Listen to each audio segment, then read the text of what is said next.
Et j'entends toujours presque pas. Mais aujourd'hui, dans le défi lecture de la Bible, de l'aurore au crépuscule, Pierre va expliquer à tous ceux qui étaient remplis d'étonnement après avoir vu le Saint-Esprit descendre sur les disciples, qu'est-ce qui se passait justement. Donc, si tu veux savoir, reste jusqu'à la fin. Nous, on lit la Bible de la Genèse à l'Apocalypse 10 minutes tous les jours. Et donc, tu es le bienvenu pour nous rejoindre. Merci Seigneur parce que ta parole, elle est vraie. Merci parce que tu es tout puissant. Merci parce que tu nous parles à chacun. Bénis tous ceux qui sont avec moi. Merci encore Seigneur pour cette famille Seigneur que tu as créée. Merci encore pour les encouragements que je reçois. Et je prie Seigneur afin que nous puissions vraiment mettre en pratique ce que nous allons lire et comprendre aujourd'hui au nom de Jésus. Amen. Alors, on attaque un direct. Donc, dans Acte 2, verset 14. Alors, Pierre, debout avec les 11 apôtres, s'exprima d'une voix forte en ces termes. Hommes de Judée, et vous tous qui séjournez à Jérusalem, comprenez ce qui se passe et prêtez l'oreille à mes paroles. Ces gens ne sont pas ivres, comme vous le supposez, car il est 9 heures du matin. Mais maintenant se réalise ce qu'a dit le prophète Joël. Dans les derniers jours, dit Dieu, je déverserai de mon esprit sur tout être humain. Vos fils et vos filles prophétiseront, vos jeunes gens auront des visions et vos vieillards auront des rêves. Oui, sur mes serviteurs et sur mes servantes, durant ces jours-là, je déverserai de mon esprit et ils prophétiseront. Je ferai des prodiges en haut dans le ciel et des signes miraculeux en bas sur la terre, du sang, du feu et une vapeur de fumée. Le soleil se changera en ténèbres et la lune en sang avant l'arrivée du jour du Seigneur, de ce jour grand et glorieux. Alors toute personne qui fera appel au nom du Seigneur sera sauvée. Israélites, écoutez ces paroles. Dieu vous a désigné Jésus de Nazareth en accomplissant par lui au milieu de vous des miracles, des prodiges et des signes, comme vous le savez vous-même. Cet homme vous a été livré suivant le projet défini et la prescience de Dieu. Vous l'avez arrêté, vous l'avez fait mourir sur une croix par l'intermédiaire d'hommes impies. Mais Dieu a brisé les liens de la mort, il l'a ressuscité parce qu'il n'était pas possible qu'elle le retienne. En effet, David dit à propos de lui, « Je voyais constamment le Seigneur devant moi parce qu'il est à ma droite, afin que je ne sois pas ébranlé. C'est pourquoi mon cœur est dans la joie et ma langue dans l'allégresse, mais mon corps reposera avec espérance, car tu n'abandonneras pas mon âme au séjour des morts. Tu ne permettras pas que ton sein connaisse la décomposition. Tu m'as fait connaître les sentiers de la vie. Tu me rempliras de joie par ta présence. Mes frères, qu'il me soit permis de vous parler en toute franchise au sujet du patriarche David. Il est mort, il a été enseveli et son tombeau existe encore aujourd'hui parmi nous. Or, il était prophète et il savait que Dieu lui avait juré par serment de faire surgir le Messie, un de ses descendants, pour le faire asseoir sur son trône. C'est donc la résurrection du Christ qu'il a prévue et annoncée en disant qu'il ne serait pas abandonné au séjour des morts et que son corps ne connaîtrait pas la décomposition. C'est ce Jésus que Dieu a ressuscité. Nous en sommes tous témoins. Élevé à la droite de Dieu, il a reçu du Père le Saint-Esprit qui avait été promis et il l'a déversé comme vous le voyez et l'entendez maintenant. David, en effet, n'est pas monté au ciel, mais il dit lui-même, « Le Seigneur a dit à mon Seigneur, assieds-toi à ma droite jusqu'à ce que j'ai fait de tes ennemis ton marchepied. » Que toute la communauté d'Israël sache donc avec certitude que Dieu a fait Seigneur et Messie, ce Jésus que vous avez crucifié.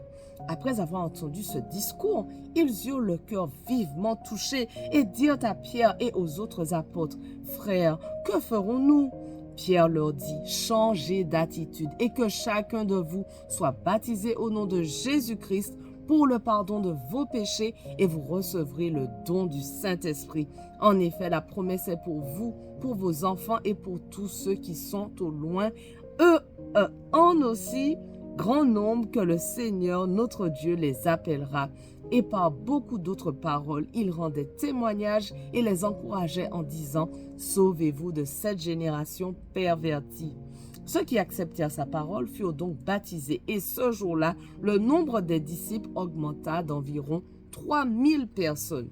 Ils persévéraient dans l'enseignement des apôtres, dans la communion fraternelle, dans la fraction du pain et dans les prières. La crainte s'emparait de chacun et il se faisait beaucoup de prodiges et de signes miraculeux par l'intermédiaire des apôtres. Tous ceux qui croyaient étaient ensemble et ils avaient tout en commun. Ils vendaient leurs propriétés et leurs biens et ils en partageaient le produit entre tous en fonction des besoins. Chaque jour, avec persévérance, ils se retrouvaient d'un commun accord au temple. Ils rompaient le pain dans les maisons et ils prenaient leur nourriture avec joie et simplicité de cœur. Ils louaient Dieu et avaient la faveur de tout le peuple. Le Seigneur ajoutait chaque jour à l'église ceux qui étaient sauvés. Acte 3. Il était 3 heures de l'après-midi. L'heure de la prière, Pierre et Jean montaient ensemble au temple. Or, on amenait un homme boiteux de naissance qu'on installait tous les jours à la porte du temple appelé la Belle pour qu'il demande l'aumône à ceux qui entraient dans le temple. Voyant Pierre et Jean sur le point d'y entrer, cet homme leur demanda l'aumône. Pierre, accompagné de Jean, fixa les yeux sur lui et dit « Regarde-nous ». Il les regardait attentivement, s'attendant à recevoir de quelque chose. Alors Pierre lui dit « Je n'ai ni argent, ni or, mais ce que j'ai, je te le donne au nom de Jésus-Christ de Nazareth. Lève-toi et marche. » Puis il le prit par la main droite et le fit lever. Ses pieds et ses chevilles s'affermirent immédiatement.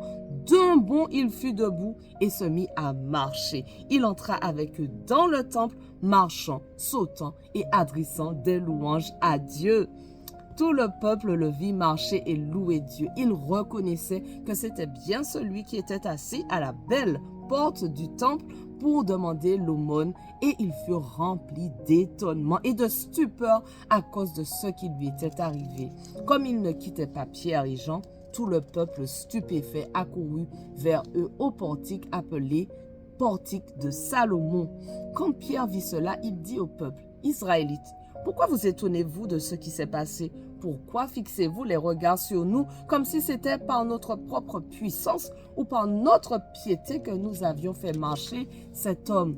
Le Dieu d'Abraham, d'Isaac et de Jacob, le Dieu de nos ancêtres, a révélé la gloire de son serviteur Jésus, celui que vous avez fait arrêter et renier devant Pilate qui était, lui, d'avis de le relâcher.